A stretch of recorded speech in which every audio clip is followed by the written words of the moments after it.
Hey guys, it's Penguin here, and welcome back to another gold making video. In today's video, this is episode 9 of our Midnight Preparation series, and our final deep dive, and that is blacksmithing.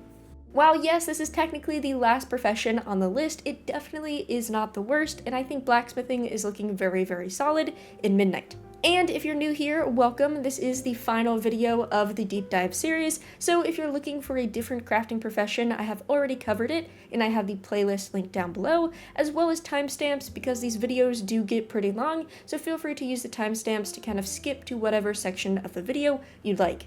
As always, we're going to talk about some pros and cons of the profession, we're going to go over recipes and just the profession as a whole, then we'll deep dive into some gold making strategies as well as specializations, even talk about leveling the profession, and of course just my final thoughts before the video ends. But everybody, thank you guys so much for your support on this series. Midnight is just around the corner, so I hope you guys are excited, I am too, and let's dive right in. Now, in terms of pros and cons, blacksmithing is pretty interesting. On a system-wide level, blacksmithing actually has quite a few changes that I think personally makes the profession a lot easier to manage.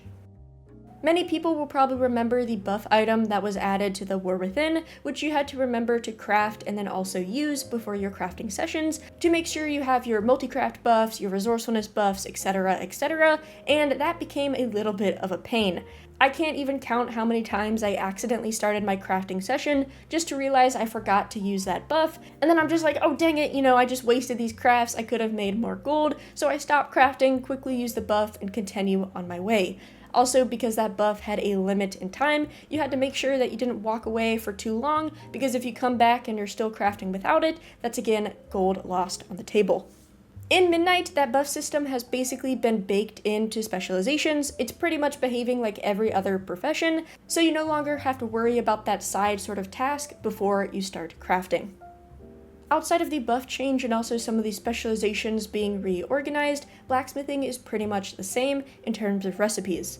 If you are somebody who's going into crafting orders, this is going to be a very good profession, as not only do you craft plate armor, but also you're responsible for a majority of the weapons in the game. We'll talk about that more in a second. For all of my non-work order people, there are still definitely some options for you, including either crafting just reagents like alloys, or you can spec into the different waystones, which buffs different profession tools as well as weapons. And then lastly, not necessarily for gold making, but blacksmithing does have some utility factors, so if you're somebody who's picking up blacksmithing to have on a main character, or somebody that you raid with, that definitely can bring some benefits with being able to repair armor in different slots for free. Now, in terms of cons, I don't really have many. I think the biggest thing is that if you are somebody who doesn't like crafting orders, then a lot of items are off the table. You probably want to avoid profession equipment as well as plate armor and weapons, so you're really only left with just a handful of consumables, and let's say alloys aren't performing very well or the waystones aren't performing very well, then you're kind of out of luck. So if you're somebody who's going purely reagent crafting, blacksmithing probably is not the best choice for you, but if you're doing crafting orders, whether that's armor, weapons, or profession equipment, this is definitely a very good profession. Now, one thing I wanted to bring up in this video, because we are very close to release, is that Wowhead has released their best in slot gearing guides, and this applies to all specs and all classes going into Midnight. And I wanted to show you kind of how you can take a look at these guides and figure out what sort of items are in demand and what sort of professions and different slots you should unlock first. For example, I have pulled up one of the guides right here. We're taking a look at the Protection Paladin guide, and I've gone over to the best crafted gear section, and what they're doing is providing the first 3 best early crafts that you can make with sparks. And you'll see here for paladins, you're going to want to craft the blade. So yet again, this is a bladed item, so this comes from blacksmithing. You also want the shield, which also comes from blacksmithing, and they also recommend the plate feet. So all 3 crafts right here would be blacksmithing crafts. And they even tell you, hey, you should use these different embellishments. So let's say you are somebody going into tailoring, hey, at least Protection Paladins are going to want this Arcana Weave lining. If we take a look at another class that wears plate, you'll see that they actually recommend the Warblades here. So that is a 2-handed sword, yet again coming from blacksmithing, as well as some plate bracers. And then also it talks about things about fingers and stuff, so that goes into jewel crafting. But yet again, there's 2 blacksmithing pieces right there. And then if we take a look at something like the Fury Warrior, yet again another plate wearer, it's saying, hey, pick up the sword. So it doesn't necessarily have any plate recommendations, but yet again it has another sword recommendation. And going along the same lines, not only are you just here for armor, but you also are here for weapons. So if we take over like a class here, like a monk who normally wears leather gear, you'll see that their early craft suggestions are these claws, which is their fist weapon, and yet again, this actually comes from blacksmithing. So you have demand here from a class that does not even wear plate. Same thing, if we just take a look at the Assassination Rogue, you'll see that the first one is a dagger, which is going to come from blacksmithing, and then you'll see that they have some leather gear and stuff, and as well as a necklace and a finger, so that won't necessarily apply to blacksmithing, but if you're somebody who's going to pick up jewel crafting or leatherworking, boom, there's 3 more recommendations for you. But what I would highly recommend is just kind of go through all of these lists, make notes of what sort of items show up a lot, and those should be the first slots that you go for if you're going into crafting orders. Now, taking a look at recipes, the first thing that I always want to highlight is profession equipment, and you'll see for blacksmithing, your accessory and your tool will come from blacksmithing itself. So if you're somebody who's going to spec into profession equipment to sell to other people, you can self-sustain by crafting yourself your own accessory as well as your own tool if that's something you want to do. Your second accessory will come from leatherworking, so if you are somebody who's going to do profession equipment, I think blacksmithing and leatherworking has a lot of good synergy together. Outside of that, blacksmiths are responsible for crafting accessories and tools for leatherworkers, as well as all of the tools for all your gathering professions. So mining, skinning, and herbalism will also rely on blacksmithing for their equipment. Now, taking a look at the trainer learned recipes, you will be able to unlock all of these by level 45, and honestly, it looks like a lot, but that's just because you have a bunch of armor and weapons available to you. Up first, we have our basic crafting reagents, and the very basic one we're going to have is the copper ingot. It simply requires 5 copper ore, as well as this flux, which is just a vendor item, and this is going to be your very basic alloy used in a lot of your low-end crafts. Next up, you have your slightly higher tier alloys, and that is the gloaming as well as the sterling, and you'll see that of course they require some vendor items. This one requires tin, and also it requires 3 of those copper ingots to craft. The only difference between this gloaming one as well as the sterling is the sort of ore that they use, so both of them use copper ingots as well as vendor items, and the sterling is going to use silver and the gloaming is going to use tin, but these are going to be the backbones of all of your blacksmithing crafts. Continuing on, we have all of our basic BOE leveling gear, so this is all of your plate armor and things that you see, and these are going to be very easy to craft. They're just going to require a vendor item and also a handful of copper ingots. Up next, we have all of our basic weapons to match our basic gear, and the crafting is yet again very much the same. It's just going to be a handful of vendor items alongside a handful of copper ingots. Continuing on, we have our basic profession equipment, and this is going to be the green BOE items that you can sell on the auction house. You'll see here that we have the blacksmith's hammer, we have the blacksmith's toolbox, we have the leatherworking items, we have the needle set for tailoring, and also we have all of the different tools for herbalism, mining, and skinning. Up next, we have our stonework items, and this is going to be your main consumable of blacksmithing. We saw these in previous expansions, but basically there are combat waystones as well as profession ones. If we take a look, this is the weight stone right here, and if we look at its buff, it is going to apply attack power to your blunt weapon for 2 hours, so this is going to be a consumable that people use in blunt weapons like maces and things like that are going to want to use. You'll see that the recipe is a little bit more advanced, where it's taken in some vendor items as well as some other gathering items, some copper ingots, and also the dust-shotted stone, which comes from prospecting and jewel crafting. Then we have the razor stone, which if you take a look, this is the profession item where you are going to use it on either your mining, herbalism, or skinning tool, and this will increase your finesse. So for all the gatherers out there, you're definitely going to want to either buy these or craft these for yourself if you're going to be out and gathering. And you'll notice here that the recipe is the exact same. And that brings us to the final waystone, which of course is spelled slightly differently, and it has the same sort of crafting recipe, but this is going to be your attack power bonus for your bladed weapons. So if you're somebody who uses swords or daggers or things like that, this is going to be the waystone that you want to either buy or craft for yourself. Up next, we have one of our main utility items for blacksmiths. This is the more simpler version, but you'll see here that it requires blacksmithing to use, and it will fully repair a weapon or a piece of plate armor of your choice. So this is a one-time use, but they should be relatively cheap to craft because it requires just one vendor item, one copper ingot, as well as one dusk-shotted stone. You also can proc this with multicraft and resourcefulness. So if you are a blacksmith, you do have this as an option if this ends up being cheaper than just simply repairing your item at a repair vendor. Outside of that, that's really it for trainer learned recipes. Everything else is either going to be unlocked through specializations, world drops, vendors, etc. Up first, we have a handful of housing decor items, so if you are somebody going into that market, definitely don't leave blacksmithing out. You will see that most of these cost Artisan Moxie to get, so you do have to be a little bit careful about that, but you'll see here that this cost 150 Moxie. The hanger also cost 150 Moxie. We have the crafting hammer, which yet again it cost more Moxie. We have the Silver Moon hanger, which actually is a gathering world node drop. And lastly, we have the anvil, or the second anvil, and this comes from Renown, and yet again, it is more Moxie. So if you are somebody who's going into housing decor, you definitely are going to want to make sure you can try to do all of your first time bonuses as fast as possible to get your Moxie high. Next up, we have all of our high-end armor and weapons, and you'll see here under armor, all of these Spellbreakers items are going to be your unembellished gear. So this is going to come simply from specializations, and this will allow players to kind of apply whatever sort of embellishment buff that they want to these pieces of gear. Like I said, all of these will come from specializations, and a lot of them share almost the exact same crafting recipe. We do have two special embellished pieces of gear. The first one is the Murder Row Fleet Feet, and you'll take a look right here, and you can take a look at that equipped bonus if you'd like. This is going to be a boss drop.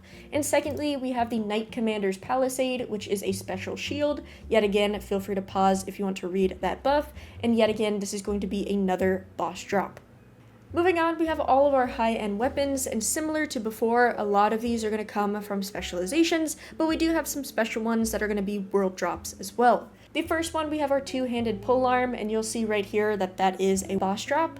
Then we have the Blood Knight's Mercy, which is a two-handed mace, which is going to be purchased through Artisan Moxie.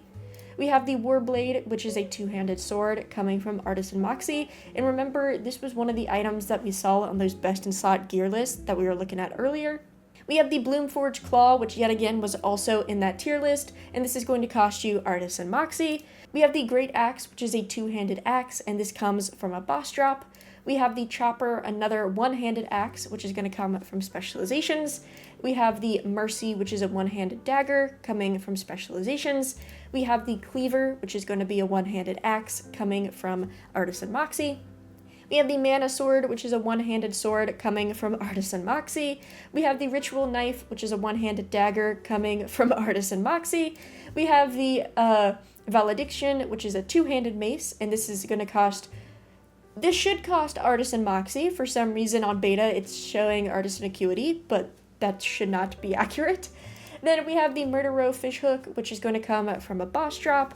We have the Spellbreaker's Blade, and all of these should come from specialization. So we have the Spellbreaker's Blade, we have the Ultimatum, and lastly, we have the Warglaive. So you'll see if you do want to be a weapon crafter, you definitely are going to want to get your Artisan Moxie up, or spread this across a few tunes, because that's going to be a huge limiting factor, depending on how much Moxie you have. Continuing on, we have our profession equipment, and we have our rare items as well as our epic quality. These Sunblessed items that you see here are going to be your rare items, and these are going to come from specializations. So you'll just need to spec into these to learn their recipe, and you can take a look at some of their crafting recipes. They do vary quite a bit depending on what sort of profession they're for. And then you have your epic qualities, which is all your Sunforged pieces, and this is going to cost you Artisan Moxie as well. So if you are somebody who's going to be crafting these items, you're definitely going to want to decide, okay, which tool or equipment piece I should go for first.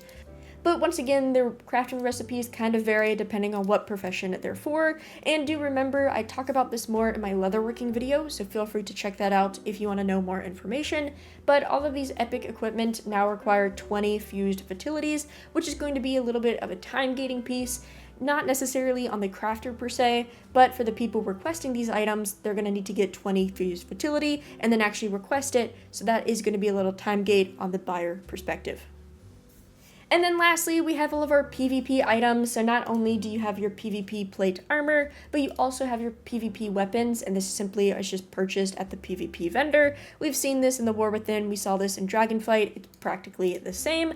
And lastly, we have our last two utility items. The first one is our skeleton key, which you can purchase with Artisan Moxie. It is very, very cheap, and this is going to allow you to do some lockpicking as a non-rogue. And secondly, we have our master hammer right here. You will unlock this through specializations, and it is actually pretty cheap to craft, and what this allows you to do is whenever you specialize in a certain weapon or armor slot, you will be able to repair this for free. So at the start of the expansion, it might not necessarily be super strong, but as you max out all of the different either weapon slots or armor slots, you'll be able to repair all of your gear, assuming you're a plate wearer. You'll be able to repair all of your gear for free, which might save you a few gold here and there, but if you add it up over the course of the expansion, that definitely can save you a lot of gold. But with that being said, that is it, and let's quickly talk about leveling. Leveling blacksmithing is very similar to leveling leatherworking, as in you're only going to be able to hit about level 55 or 60 with trainer learned recipes. Getting to this point is pretty easy. You're going to start out crafting just some ingots and alloy, and then you'll basically be able to take all of the armor and weapon crafts all the way up to about 55. The reason why I stopped here is you'll see that the only two options that you have is either the knuckles or the mace, and they are the green quality, meaning that you have a pretty low chance of getting skill, but technically if you have a ton of gold and you're not really worried about cost, you could spam this all the way to 60. Once you're at 60, you're kind of stuck until you choose what sort of items you want to specialize in. You'll see here that all of the non-trainer learned recipes give you skill, so it's really just a matter of, okay, what do you want to learn? If you're somebody who's fine with taking it slow, you can technically unlock housing decor, and as you farm up lumber, you can just craft a few decor pieces, and that will take you slowly all the way to 100. If you're somebody doing crafting orders, then as you complete either armor or weapon crafts for other people, that's going to give you a bunch of skill, or you can do the same with profession equipment. While the epic ones are time gated, the rare items are not, so technically you can spec into one of these items, get the recipe, and then of course spend the gold, and mass craft this all the way to 100 if you're very, very desperate at maxing it out. Your other option is buying a piece of PvP gear, and of course that doesn't cost gold, it's going to cost honor, so you do have to do some PvP, but from there you could mass craft this all the way to 100 if you like, and that's really your only options. So you're really just going to want to unlock something that you plan on speccing into anyways, and then you can ride that all the way to 100. Now, moving over to specializations, this is where you gotta be a little bit careful. Some of these nodes are pretty specific, and they're also a little bit tricky, so you gotta be extra certain that you're putting the right points in the right nodes. That will become clear in just 1 second. But the first tree that I want to talk about is kind of your fundamentals tree, and this is called the old ways. Remember I talked about that War Within buff that existed that you could craft and that would kind of increase your multicraft and all of that? This will be the tree that is basically replacing that buff. If we take a look at the first one right here, as you put points in, you're going to gain 1 multicraft, 1 ingenuity, and 1 resourcefulness, and this is going to apply to all blacksmithing crafts. Immediately upon unlocking, you're just going to keep gaining buffs, buffs, and more buffs, and finally, at the end, you're going to get a big plus 10 to all of those stats for every single craft. So regardless on if you want multicraft, resourcefulness, or concentration, this node will help you for all of them. Going over to the left, we have Second Nature, and this is going to be your concentration/ingenuity node. So if you're somebody who is going to go into concentration crafting, this will be one of your big nodes that you want to go into. Every single point is going to give you ingenuity, and then as you put in more points, you'll just get more and more ingenuity buffs. The second one is the Resourceful Smith, and like the name suggests, this is going to be your resourcefulness node, so you'll get resourcefulness for every point that you put in, and then you'll just get a plus 10 resourcefulness at every single milestone. Then lastly, we have the multicraft one, which works exactly the same. Every single point you put in, you'll get 1 multicraft, with getting 10 multicrafts for each little pillar, and that is where the profession stat buffs stop. If you take a look, the final node right here is called Alloys, and this simply is going to give you skill for crafting alloys. So if you're somebody who's going to be going into reagents, then of course this is a perfect node for you, but you gotta be careful because if you're speccing into something like armor, then this won't affect you at all. But you're gonna get 4 skill for every single knowledge point that you put in, and then you're just gonna get even more skill buffs as you put more and more points in. So if you're somebody who's gonna go into alloys, this will be your primary node. It costs 20 points, and then you're basically finished. Up next, we have craftsmithing, and this is going to be for all of your profession-related items. Not just profession equipment, but everything profession-related. If we take a look at the tree, it is very, very simple, with the main node giving you skill whenever you're crafting items that enhance professions, which means profession tools, accessories, as well as that waystone that we saw at the beginning of the recipes section. And that's exactly what these 3 subnodes mark to. If you take a look over here, you have the trade tools, and for every sort of point that you put in, you're going to gain 2 skill when you're crafting profession tools. And every single kind of bonus node that you're going to get is going to give you a tool recipe. So this one right here, you're going to learn the Sunblessed Blacksmith's Hammer. The second one, you're going to earn the pickaxe, as well as just more skill. You're going to learn the knife, the skinning knife, you're going to learn the sickle, and lastly, you're going to consume less concentration when crafting tools. So if you're someone specifically speccing into tools, you're going to want the middle node, which is 30 points, as well as the 25 points for tools, and then you're good to go. Then we have profession accessories, which works the exact same, but it's for the accessories and not the tools. And you'll see that you'll unlock the ability to use like crafting reagents, you're going to get a bunch of skill, then you're going to learn the rare needle set recipe, you're going to learn the tool set recipe, and lastly, at the very end, you're going to gain that concentration buff. So yet again, if you're going for accessories, you only need the 30 points in the middle node and the 25 into trade accessories. Then lastly, you have tool stones, and its definition seems like it's going to affect a lot, but it literally affects that one single item. So if we go back and we take a look at this razor stone right here, you'll see that this applies to profession tools. So if you wanted to craft this specific waystone, then you need this specific node right here. It's going to allow you to just give you a bunch of skill, and at the end, you're going to get that concentration buff as well. So if you want to craft that one single consumable, yet again, you're going to want the 30 points into the main node and the 25 into tool stones. Which means any of these builds technically only requires 55 knowledge points, which is going to be super simple to get. Remember, there are 8 profession treasures for every single profession, meaning 8 times 3 knowledge points each. That's 24 knowledge points with just those treasures alone. Then you have all of the first craft bonuses, and then you have all of your weekly knowledge points. So getting 55 knowledge points is no hassle at all. And once you have those 55 knowledge points, plus 100 skill in the profession, as well as at least rare profession equipment, you will be able to max out these crafts at max quality. Now, of course, if you are somebody who's, let's say, going into weapon stones, that multi-crafts, and multi-crafts is where a lot of the gold is going to be, so that's when you're going to want to spec into the old ways and go into the multi-craft node, which would be another 20 points for the multi-craft node, and then 40 points for the main node, so that is 60 points right there, on top of the 55 that you need, so that build quickly comes into, a little bit over 100 points, so you're not just completely set once you have the skill, but compared to a lot of other professions, this is a lot more simple. Moving on, we have armor smithing, and this is for all of your armor and shield needs. This is very, very common to all of the other armor crafting professions, so if you're somebody who is either picking up tailoring or leatherworking, you will see this sort of tree before, but the top node is just going to give you skill for crafting any sort of armor and any sort of shield. You'll gain a bunch of skill at every sub-node. Pretty standard, pretty simple. From there, you basically need to decide, okay, which slot do I want to go into, and then you have a sub-node that affects 3 of the slots. So over here, you have the large plate armor, which is going to affect chest, armor, and legs, as well as shields. And then you have the sculpted armor, which is going to help your head, shoulder, and feet.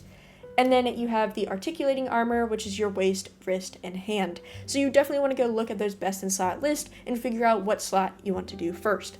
Let's say in this example, you do want to go into shields. What you're going to want to do is, of course, put in enough points to unlock a sub-specialization. Then you'll go into large plate armor, and then you'll unlock the shield recipe once you actually unlock the shield sub node. And as you fill this out, you'll gain more and more skill. And at the end, once you max out one of these nodes, this is where you'll get the ability to repair this slot for free. So if you're somebody who uses a shield yourself, if you put 25 points into here, you can now repair your own shields at no cost. And if this is your first time unlocking one of the nodes fully, you'll unlock the hammer recipe as well. So if you are somebody who's like a plate wearer or you have a specific weapon in mind, maxing that out can be very, very important. And of course, you'll just gain a bunch of skill as you max out this ring and any of these sub nodes as well. That's armor smithing. It's pretty easy. Let's say if you do wanted to max out shields, that would be 30 points into the main node, that would be 30 into the sub node for a total of 60. And then lastly, you have the 25, so 85 points in total if you wanted to max out shields. And then of course, you would probably want resourcefulness or something else coming from the other tree, which would tackle on some points as well. Then lastly, we have weapon smithing, and this is going to be all of your weapon related items. And so this is kind of like the profession equipment tree, just with a little bit more sub nodes, and that's because they're separating those weapons into a few more categories. Up first, we have our generic node, which is going to give skill when crafting weapons, as well as your combat waystones. So if we go back to the beginning, we have the waystone here, as well as the other waystone that is either for bladed or non-bladed weapons. Those will be enhanced through this tree. If that's what you're going to want to do, you're going to want to spec into this main node. It's going to give you a bunch of skill. You'll see here, you'll just get more and more skill. And then you can go into weapon stones, which is going to give you a bunch of skill. You'll see that unlocking this right now technically says that you learn the recipes, but on beta, they actually come from the trainer. So that is a bug. I don't know if this will be replaced or they'll be removed from the trainer by release, but that is something to keep in mind. But in general, this is just going to give you more and more skill, just like the other node. So if you're somebody who's going to want to max out those crafts, that's going to cost you 25 points, as well as 30 into the main node for a total of 55. If you're somebody going to weapons, yet again, you're going to want to figure out what sort of weapon you want to spec into, and then you just follow the tree down to that node. So at the very bottom, you have short blades, and then you have long blades, and then you have maces, as well as axes and pole arms. So you have the blunt weapons at the bottom, and then you have the bladed weapons to the side, and you simply just want to figure out what slot you want to learn. The middle spec, let's say we go into blades, this is just going to give you a bunch of skill like we've seen before. And let's say we unlock long blades, the first node is going to give you a bunch of long blade recipes, and then you're going to gain more and more skill. And at the end, if you max it out, that's how you're going to be able to repair these items for free with your hammer. So it works the exact same as armor, but just with weapons. And very similar point distribution here. It's going to cost 30 points to unlock the first node. It will cost 25 points for your sub node. And lastly, it's going to cost another 25 for your final node. So that's 50 plus 30. So that's 80 points right there if you want to max out a craft. Of course, keep in mind of your secondary stats, which is going to add a little bit. But in general, that's really it for specializations. But yeah, guys, that's about it for blacksmithing. While there's a few things that you just have to look out for in specializations, overall, I would say that the profession is pretty simple, and if you're somebody who's going to go into crafting orders, this is definitely a profession you want to pick up. Even if you're somebody who does reagent crafting like me, I'm going to have a blacksmith, and I'm going to make sure I craft a bunch of alloys, and I'll probably go into one of the waystones and see how they perform, but I'm kind of planning on playing that by ear. But everybody, if you've made it this far into the video, whether you've seen all of the breakdown videos, a couple of them, or maybe this is the first video you've seen of mine, thank you guys so much for listening in, and I hope it was helpful. As always, if you guys have any questions, feel free to leave them in the comments down below, or if you have any recommendations for other people, maybe you did blacksmithing in the War Within and something worked out really well while something didn't, feel free to leave that in the comments down below, and I'm sure people are really going to appreciate it. But everybody, I will see you guys very, very soon at midnight release, and as always everyone, have a good day.